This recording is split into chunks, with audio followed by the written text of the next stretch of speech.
साष्टांग दंडवत किया जाता है। एक एक वंदना करी उन्होंने, ब्राह्मणों की भी वंदना करी है। ब्राह्मण कौन है? जो ब्रह्म को जानने वाला होता है। ब्रह्म जानाति इति ब्राह्मण। पंडित कौन? जो पाप का खंड करता है, खंडना करता है, उसे पंडित कहा गया है।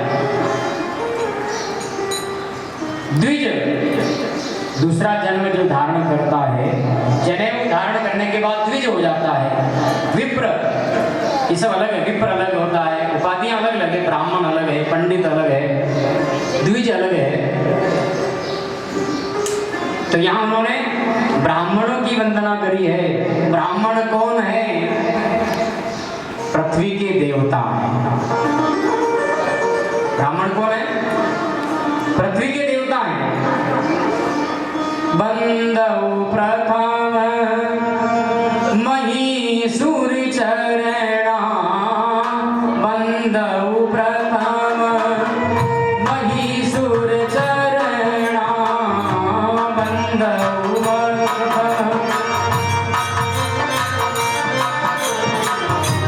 मोह जनित संसव सयहरणा, मोह जनित संशय सब हरणा।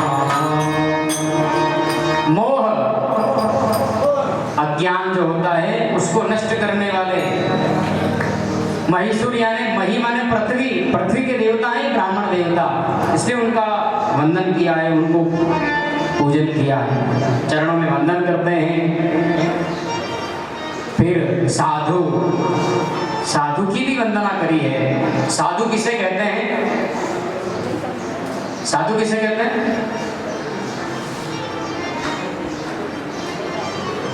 नहीं मालूम?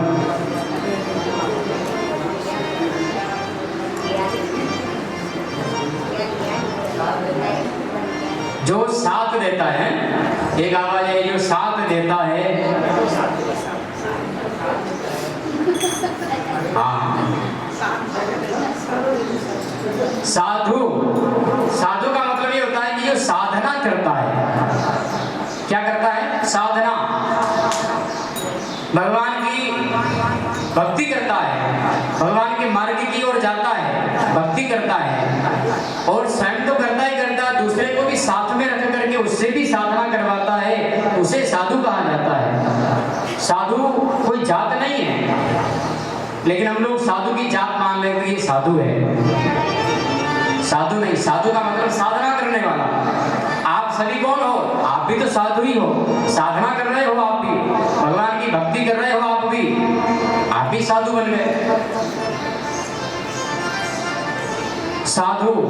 लेकिन साधु, साधना करने वाले का तन कैसा होना चाहिए? मन कैसा होना चाहिए? कैसा होना चाहिए? कपास का फूल देखा आपने? नहीं देखियो? रास्ता में देखियो, बड़े फूल तो है क्या? मैं तो देखी को नहीं।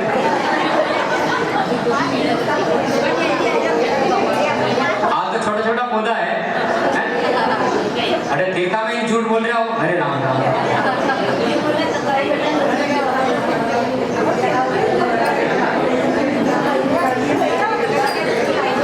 फूल है क्या? कटे कटे गई। हाँ जब तो हाँ बोल रहे हो। हाँ जय हो। और रामचंद्र भगवान की जय हो। हमारे नजर नहीं आया चश्मो कदी कदी लगो को नहीं। तो साधु का चरित्र कैसा होता है? कपासु, कपास की तरह होता है, निर्मल होता है, आकाश की तरह होता है, स्वच्छ, उसमें कोई दाग नहीं लगता है। सफेद कपड़े के ऊपर अगर थोड़ा सा भी दाग लग जाता है तो वो दिख जाता है। अगर साधना करने वाले के मन में थोड़ा भी कुछ मन में अहंकार आ गया या कुछ आ गया तो सफेद कपड़े पे जैसे दाग दिखता है वैसे वो दिखने लग जाता है। अहंकार का बीज उत्पन्न हो जाता है, और जैसे ही अहंकार का बीज उत्पन्न हुआ कि वह नीचे की ओर जाने लगता है। तो साधना करने वाला साधु, उसका उसका चरित्र कपास की तरह होना चाहिए, निर्मल होना चाहिए, मन शुद्ध होना चाहिए। फिर उन्होंने सोचा कि दुष्ट लोगों की भी वंदना करना चाहिए। खल आदमी होता है दुष्ट, कोई कोई आदमी दुष्ट माने खराब आदमी भी होता है और हर गांव में मिलते ही हैं।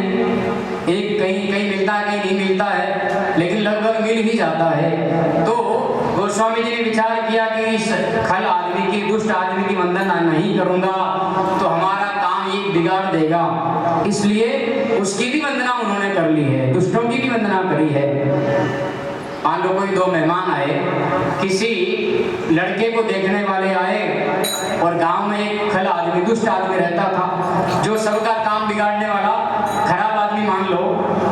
उसको पता लग गया और वो भी आ गया जहाँ मेहमान गए थे। जैसे मेहमान आए तो उस आदमी ने सोचा, घर वाले ने, ओहो ये आदमी आ गया, दुष्ट आदमी, ये अपना काम न बिगाड़ दे, इसलिए पहले उसको चाय पानी पिलाया, मेहमानों को बाद में पिलाया। उसने पूछा मेहमानों से, आप कहाँ से आए, क्या कैसे, सब बढ़िया, हम ऐसे ऐसे आए, सारा बता दिया। चलो ठीक है। अब जाने लगे तो वो व्यक्ति भी साथ में बाहर निकला, थोड़ा सा आगे गया और जो मेहमान आए थे ना उनसे कहा, देखो लड़का तो बहुत बढ़िया है, पढ़ा लिखा भी है, अच्छा कमाता भी है, लेकिन एक आदत इसकी बड़ी खराब है, शराब पीता है।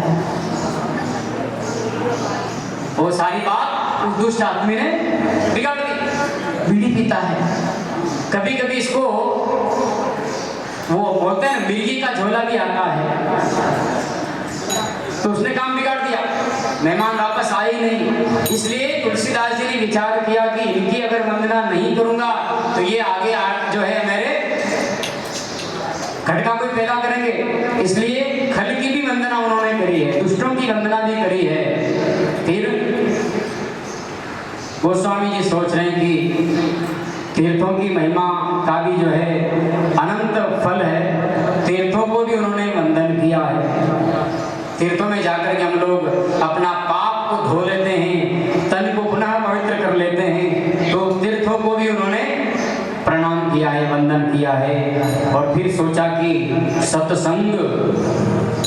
सत्संग में जाएंगे तो ही व्यक्ति के अंदर ज्ञान की प्राप्ति होगी, बिना सत्संग में गए हुए व्यक्ति को ज्ञान प्राप्त हो ही नहीं सकता है। इसलिए सत्संग को भी उन्होंने बड़ा महत्व दिया। सत्संगत मुद मंगल मूला, सत्संग क्या है, बोले मंगल है। सत्संग वैसे सहज में मिल ही नहीं पाती है, सत्संग बड़े मुश्किल से मिलता है। सत्संग बोले आनंद की प्राप्ति है, कल्याण करने वाला है, ये अक्षय वट की तरह है, फैलने वाला है। लेकिन सत्संग में जाएंगे तो हमारी बुद्धि पवित्र होगी। अब कोई गया ही नहीं और सोचे कि मेरी बुद्धि पवित्र हो तो कैसे होगी। सत्संग में जाएंगे तो, इसलिए कहते हैं कि भाई सत्संग में जाना चाहिए और संतों के मुख से भगवान की कथा का अमृत रसपान करना ही चाहिए। इसलिए कहा है,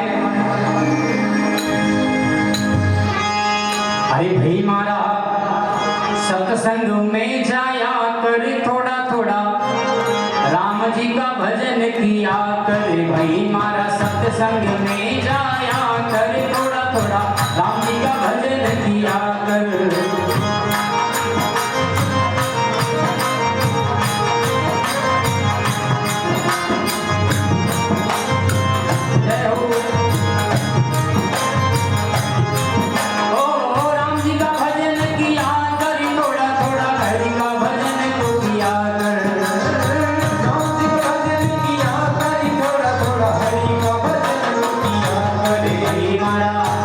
दादा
दादा मारा ए भाई मारा ए हमारा सत्संग में जाया कर, थोड़ा थोड़ा राम जी का भजन किया कर। जय हो।